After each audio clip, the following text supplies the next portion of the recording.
Baik, bismillahirrahmanirrahim. Assalamualaikum warahmatullahi wabarakatuh.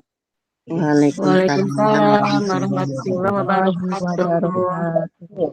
Aduh. Alhamdulillahirrabbilalamin. Wassalatu wassalamu ala asrafil anbiya'i wal mursalin. Habibana wa nabiyana wa sayyidana Muhammadin sallallahu alaihi wasallam wa ala Waalaikumsalam. alihi wa ashabihi wa man tabi'ahum bi ihsanin ila yaumiddin wa ba'd. Qala Allah ta'ala fi kitabihil karim. A'udzu billahi minasyaitonir rajim. Bismillahirrahmanirrahim. Ya bani Adam khudhu zinatakum inda kulli masjid wa kulu wasrabu wa la tusrifu innallaha la yuhibbul musrifin. Wa qala Rasulullah sallallahu alaihi wasallam man salaka tariqan yaltamisu fihi ilman sahalallahu lahu bihi tariqan ilal jannah. Amma ba'd fa inna asdaqal hadits kitabullah wa khairal huda hudan Nabi sallallahu alaihi wasallam. Alhamdulillah, syukur Allah Subhanahu wa taala yang telah memberikan kepada kita kenikmatan iman, Islam dan juga ihsan. Selawat dan salam sama-sama kita panjatkan kepada junjungan alam Habibana wa Nabiyana wa Sayyidana Muhammadin sallallahu alaihi wasallam, kepada seluruh ahlul baitnya, para sahabatnya serta orang-orang yang senantiasa mengikuti jejak sunnahnya ila yaumil qiyamah. Saya ucapkan terima kasih kepada seluruh mahasiswa di program sarjana, program studi pendidikan agama Islam, Sekolah Tinggi Agama Islam Syirojul Falah Bogor di semester yang ke-6C. Baik, mata kuliah kita masih di perkembangan peserta didik ya. Banyak sekali teori terkait dengan bagaimana perkembangan peserta didik, khususnya dari sisi perkembangan mental dan juga saya tambahkan dengan spiritual, sehingga mental spiritual ya, karena nanti ada pertumbuhan dan juga ada perkembangan. Kita insya Allah sudah paham, pertumbuhan berkaitan dengan fisik, sementara perkembangan berkaitan dengan mental spiritual. Tapi ketika kita bicara tentang mental spiritual, ketika kita bicara tentang perkembangan, maka tidak lepas juga dari pertumbuhan secara fisik dari peserta didik ya. Mata kuliah kita ini sebenarnya secara spesifik adalah dibatasi hanya pada peserta didik ya, sehingga kemudian ya kita boleh berangkat itu dari mulai TK gitu ya, atau mungkin ke SD, kemudian SDMI, kemudian SMP, kemudian MTS, SMA, MA dan juga SMK ya. Jadi lebih kurang kalau secara lebih sempit ya hanya MI, kemudian SD, MTS, SMP, SMA, MA dan SMK. Jadi bagaimana sebenarnya perkembangan ya, kalau kita lihat rata-rata itu mulai dari seorang anak itu menginjak usia 5 atau 6 tahun ya, ketika mereka sudah masuk ke jenjang pendidikan dasar baik MI ataupun sekolah dasar. Nah, banyak sekali kebijakan yang sering sekali ya bukan didasarkan kepada sebuah riset, pada sebuah hasil penelitian. For example, misalnya hari ini ya kita lihat bagaimana seorang anak ya yang akan masuk ke sekolah dasar itu selalunya adalah atau harus bisa membaca. Ya, ini menjadi sebuah kebijakan kali ya di banyak sekolah dasar baik negeri ataupun swasta. Padahal kita boleh bandingkan dengan sistem pendidikan khususnya untuk anak sekolah dasar ya di Jerman misalnya ya.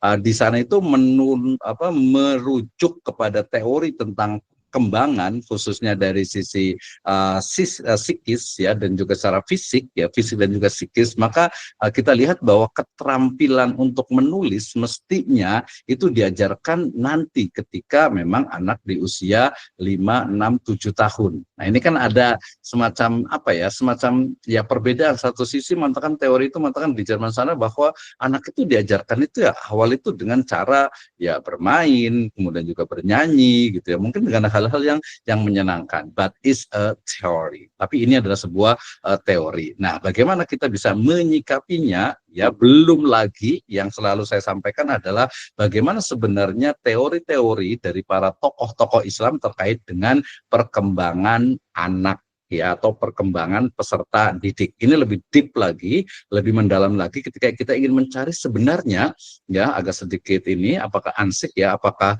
agama Islam itu hanya untuk orang dewasa misalnya agak sedikit kritis gitu ya. Kenapa? Karena pembelajaran ataupun tadi teori-teori terkait dengan misalnya perkembangan anak gitu ya, kemudian juga perkembangan peserta didik itu mungkin ya sependek pengetahuan kita ya belum banyak dieksplor ya. Padahal teori-teori tentang psikososial ya, teori tentang psikologi anak ya, psikologi perkembangan itu berkembang di berbagai peradaban di dunia. So our homework ya, PR kita adalah bagaimana menggali dari ya teori-teori atau dari sumber-sumber di dalam Islam untuk mengembangkan ya secara luas adalah bidang pendidikan agama Islam. Secara spesifik mata kuliah kita ini adalah perkembangan peserta didik. So the big question we have to answer adalah terkait dengan bagaimana sebenarnya pendidikan agama Islam menjawab, merumuskan, membangun, mengaplikasikan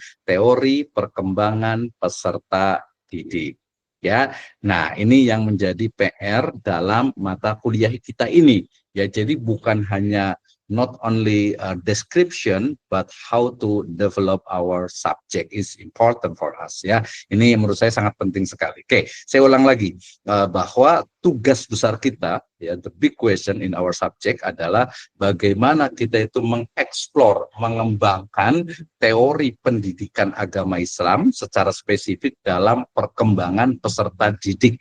Tidak hanya mendeskripsikan teori yang sudah ada sekarang ini, tetapi mampu ya we can to develop our subject ya, our dean and of course ya our way of life. Oke, baik. Menghemat waktu itu prolog dari saya dan kita nantinya bisa diskusi bukan hanya membaca ya. Kita awali dengan membaca dulu ya, kemudian mempresentasikan, setelah itu baru ada how to analyze ya, bagaimana menganalisis, oh saya baca ini tapi kok saya nggak paham ya apa yang saya baca. Nah ini pentingnya kita itu presentasi ya. Nah kalau secara fisik ya, ini mestinya sih kalau idealnya itu, walaupun kita ini adalah online, mestinya itu kameranya dibuka, kemudian juga performance saya bisa melihat gestur tubuhnya, ya maksudnya saya itu bisa melihat bagaimana dia itu berbicara gitu ya. Jadi kalau di kelas yang offline kan ini melatih mahasiswa untuk mampu untuk mengungkapkan ide dan gagasannya,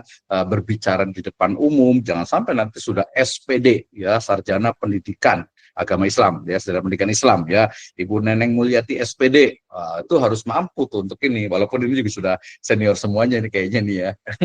Maksudnya senior itu sudah terbiasa sekali ya. Ada Ibu Ade Dian yang sudah sangat luar biasa komunikasinya, ada Pak Ahmad Hidayat, Pak Ahmad Hudaifa, Pak Ahmad Rikordi juga ya, seorang ustadz dan yang lainnya. Ada Pak ini juga lah, Pak Nasiruddin juga ya, sudah sangat luar biasa, ide-idenya brilian. Tapi kita perlu stimulus untuk bagaimana mengembangkan dari teori pendidikan agama Islam dan juga teori perkembangan peserta didik baik secara fisik ataupun secara mental spiritual based from our belief ya, berdasarkan kepada ya Islam tentu saja.